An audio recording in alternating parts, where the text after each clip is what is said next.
darban dubbise akka himanitti weerara daangaa babal'ifannaa gaggeeffamaa jiru kanaan lubbuu jiraattota Oromoo dabreen alatti manneen jireenyaa 300 ol ta'an ibiddaan mancaafamuu himuu isaanii oduu keenya gaafa gurraan dhala 14 keessatti gabaasuun keenya ni yaadatama. Aanaan mana sibuu gandoota aanaalee Beenishaangul kanneen akka Baddeessaa, Daalattii, Qooncoo jedhamaniin ollummaan kan waldaan geessan yoo ta'u, hidhattoonni Beenishaangul yeroo adda addaatti daangaa Oromootti dabruudhaan tarkaanfiiwwan haleellaa taasisaa turuu jiraattonni Oromiyaa 11 himachaa turan. Oduu keenya torbanii kan lamadaatiin godina Harargee lixaa aanaa Xulloo irraa ukkaanfamuun mana hidhaa magaalaa Hirnaa keessatti dararamaa kanneen turan keessaa dargaggoon tokko lubbuun dabruu maatiin Oromiyaa 11 himanii turan. Harargee lixaa aanaa Xulloo Araddaa ganda duwwaa lamaa keessaa waraana mootummaan to'atamee mana hidhaa magaalaa Hirnaa keessatti dararamaa kan ture dargaggoon waggaa 16 tokko lubbuun dabruu oduu keenya gaafa gurraan dhala 14 keessatti gabaasuun keenya ni yaadatama. Maatii keessaa namni dubbifne akka jaanitti dargaggoon waggaa 16 kun maqaa waraana bilisummaa Oromoo waliin hariiroo qabda yeroo lama oliif hidhamee akka ture kaasuun maallaqa kafaruu mirga wabiitiin akka bee ibsanii turan. Irra deebiin torbee sadiin dura yeroo sadaffaaf milishoota gandaa mana maatii isaa irraa fuudhamee akka turee fi waajjira poolisii magaalaa Hirnaa geeffamuun achi keessatti reebichi cimaan erga irratti raawwatame if wallaaleen booda maatiin fuudhuun mana yaalaa geessuun yaala fayyaa argachaa osoo jiruu lubbuun dabruu himanii turan. Oduma wal fakkaatuun Harargee lixaa aanaa Ciroo Araddaa Sheek Aadam keessatti tarkaanfii gara jabinaa hidhattoonni mootummaa fudhachaa jiranii lubbuun namootaa dabruun gabaafamee ture. Maddeen naannichaa irraa akka mirkaneeffannetti aanaa Ciroo Araddaa Sheek Aadam iddoo caffee suukii jedhamtutti tarkaanfii suukanneessaa milishoonni mootummaa fudhatanii lubbuun dargaggoo tokko dabruu oduu keenya gaafa gurraan dhala 13 keessatti gabaasuun keenya ni yaadatama.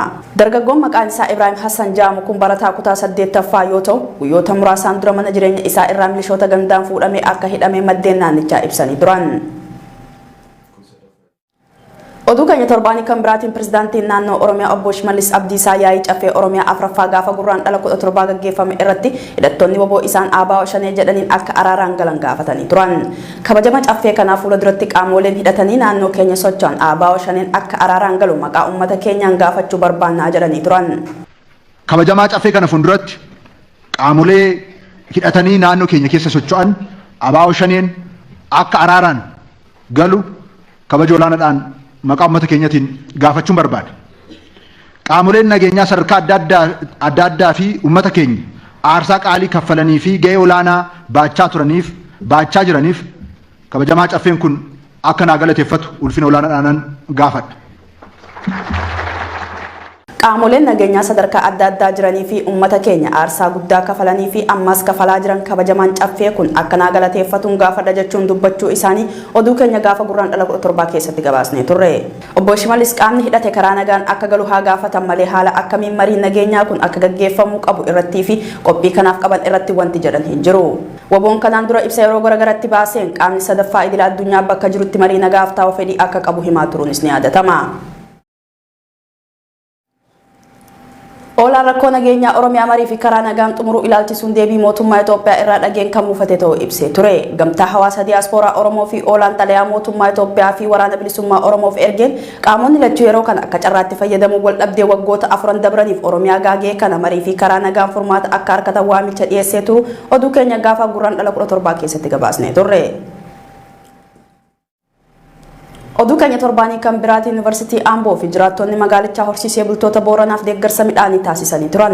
Yuunivarsiitii Amboo fi jiraattonni magaalaa Amboo godina Booranaatti horsiisee bultoota aanaa Yaaballoo fi bulchiinsa magaalaa Yaaballootti hongeedhaan miidhamaniif deeggarsa midhaanii fi zeetii qarshii miliyoona 4 gumaachuu qindeessaan sagantaa deeggarsaa Dr. Taaddasaa Qanaa himuu isaanii oduu keenya gaafa gurraan dhala 16 keessatti gabaasuun keenya ni yaadatama. Oduma wal fakkaatu waldaan Toofiq Islaam Center jedhamu horsiisee bultoota aanaa Dubulluq ongee miidhamaniif deeggarsa birrii miliyoona 2.6 tilmaamamu gumaachee ture. Waldaan Toofiq Islaam Center jedhamu miseensota isaa misoota jiraatan waliin ta'uudhaan godina Booranaatti horsiisee bultoota aanaa Dubulluq ongee miidhamaniif midhaan nyaataa fi zeetii birrii miliyoona 2.6 tilmaamamu bitee maatii abbootii warraa 1800 gumaachuu isaa oduu keenya gaafa gurraan dhala 13 keessatti gabaasuun keenya ni yaadatama. Horsiisee bultoonni deeggarsa argatanis deeggarsa taasifameef galateeffatanii deeggarsi dabalataa akka itti cimus gaafatanii jiru. Haaluma wal fakkaatuun faawundeeshiniin artistii Hacaaluu Hundeessaa godina Booranaa aanaa Areeroo magaalaa Haloonaatti lammiilee 200,200 hongee miidhamaniif deeggarsa taasisee ture. Dabalataan aadde Faantuu Damisoo haati mana artistii Hacaaluu Hundeessaa namoota naannoo sana keessatti hongee miidhamaniif gargaarsa meeshaalee biroos godhanii turan. Oduu keenya torbanii kan biraatiin Inistituutii Nageenya Awurooppaa gabaasa kanaan dura baasee wal qabatee ABO dhiifama gaafachuun dhagahame. Daayirektarri olaanaan dhaabbatichaa Mikaa'el Keeting xalayaa ABO'f barreessaniin wixinee gabaasa mata duree carraa nageenya lixa Oromiyaatti jedhuun dhaabbaticha sadaasa bara 2022 qopheesseef dhiifama gaafachuu isaanii oduu keenya gaafa gurraandhala 15 keessatti gabaasnee turre. Kana malees gabaasichi hin maxxanfamu yookiin immoo hin raabsamu jechuunis himanii turan. Dhaabbatichi ABO dabalatee maddeewwan garaagaraa irraa wixinee gabaasichaa ilaalchisuun duuba deebii argachuu eeruudhaan obbo Mikaa'el kanneen irraa wixinee gabaasichaa sirreeffamuu akka qabu hubachuus ibsanii turan.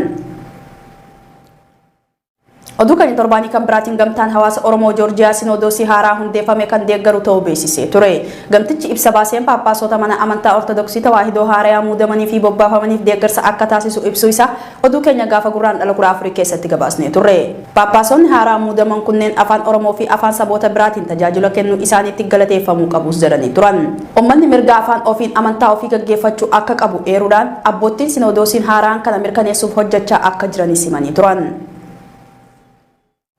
Balaa ibiddaa warshaa saamunaa Walisootti mudateen qabeenyi warshaa fi namoota dhuunfaa irratti miidhaan dhaqqabuun himamee ture. Balaan kun kan mudate gurraandhala 8 galgala keessaatti tilmaama sa'aatii 12:30 akka biyyattiitti yoo ta'u, hojii warshichaaf kan oolu meeshaaleen dheedhii biyya keessaa fi alarraa galan baay'een gubachuu oduu keenya gaafa gurraandhala 16 keessatti gabaasuun keenya ni yaadatama. Balaa mudate kanaas hirmaannaa hawaasa magaalichaa fi konkolaataan ittisa balaa ibiddaa magaalaa Walqixxeerraa ergaman deeggarsa taasiseen ibiddichi dhaamsuun danda'amuun himamee ture.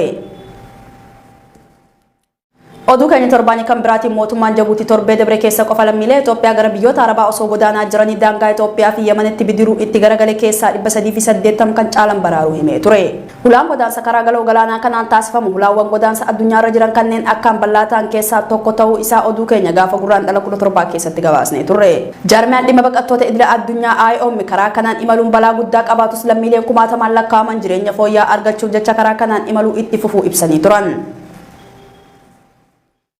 Oduu keenya xumuraatiin pirezidaantiin Keeniyaa Wiiliyaam Ruutoon hongee fi beela dabalatee rakkoo mudachaa jiruuf guyyaa kadhata biyyoolessaa taasisuun gargaarsa waaqaa gaafachaa turan. Sagantaan kadhata dhaabbilee amantii istiidiyamii magaalaa guddoo biyyattii Naayiroobii keessatti adeemsifamaa akka ture oduu keenya gaafa gurraandhala 15 keessatti gabaasnee turre. Itoophiyaa dabalatee biyyoota ba'a Afrikaa fi gaanfa Afrikaa hongee waggoota 40 keessatti mul'atee hin beekne isaa mudachuun gabaafamaa ture. Egaa kabajamtootaa fi daawwattoota Oromiyaa 11 oduun torbanii irraaf qindeeffanne kanneen hanga ammaa turanii oduu torbeessinitti murteessin faana turte Andarartuu Shaamiti ogeessa kaameraa fi teeknikaa murteessaa Huseen naa waliin ture gama kiyyaan nageetti qophiilee Oromiyaa 11 kanneen hafa wajjin turutii gaarii.